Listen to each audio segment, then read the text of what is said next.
how does creativity come through for you, and how do you encourage others to take up creative acts, even if they don't Hmm. think of themselves as creative? I think one of the things that we discover in therapy is people's creativity. Sense of humor is a perfect example of that. Sense of humor is a creative aspect of a human being. If somebody has a sense of humor, I'm going to find it, and I'm going to find it pretty quickly. That's one of the best creative things that happens in the process of personal growth in therapy is we use humor to get perspective, to back up. And we do that all the time. We do that I think it helps people when we're doing that on the podcast with the Thursday night group. Sometimes if those of us who've been at this for a long enough time, we're taking it all totally seriously, but we're able to laugh about these little culprits, these little minions, these meanies in our head that tell us we're pieces of shit, or tell us we should drink or drug or all that stuff. So we get a bit of a perspective. So I think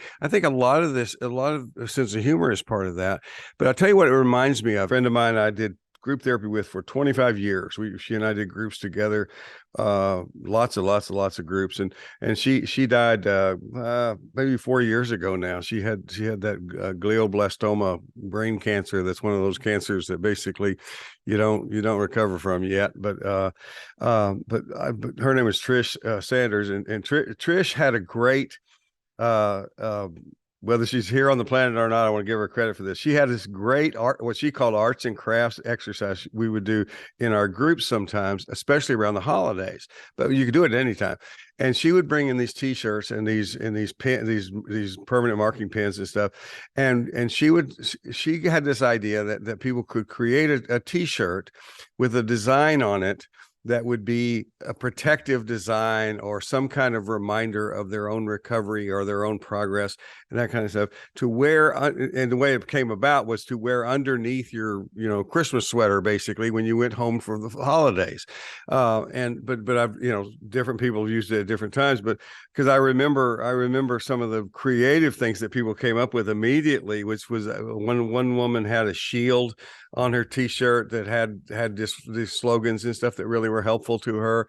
I remember one woman who came from a very radically and abusive religious home, had a picture of a church with a steeple with lightning striking it, and it was on fire. It was so sacrilegious to some maybe, but it was very empowering to her. And they would the whole point is you wear it secretly. I always think it's more powerful that if somebody knows, a friend or a therapist or in this case our group would know you're wearing it. But just whenever you would feel a little off kilter, or you would feel like you're giving your power away, you could just remember that you had this on underneath. And it was just powerful. During that period of time, one of the things I was working on was really having some decent confidence in myself as a public speaker. And because of what I learned from Trish, I had a T-shirt, as many of us have had as guys, had a T-shirt with a Superman emblem on it.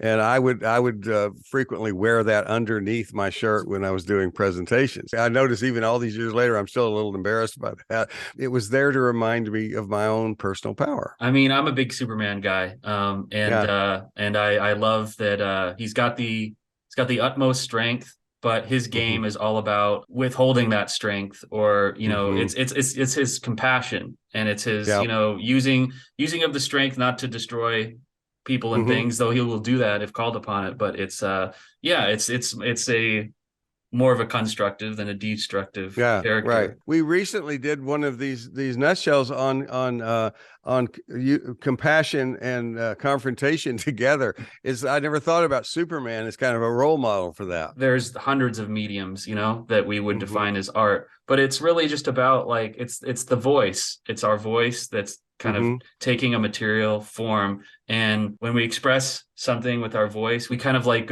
recreate the world in our image, and that kind of gives Hmm. us a sense of power.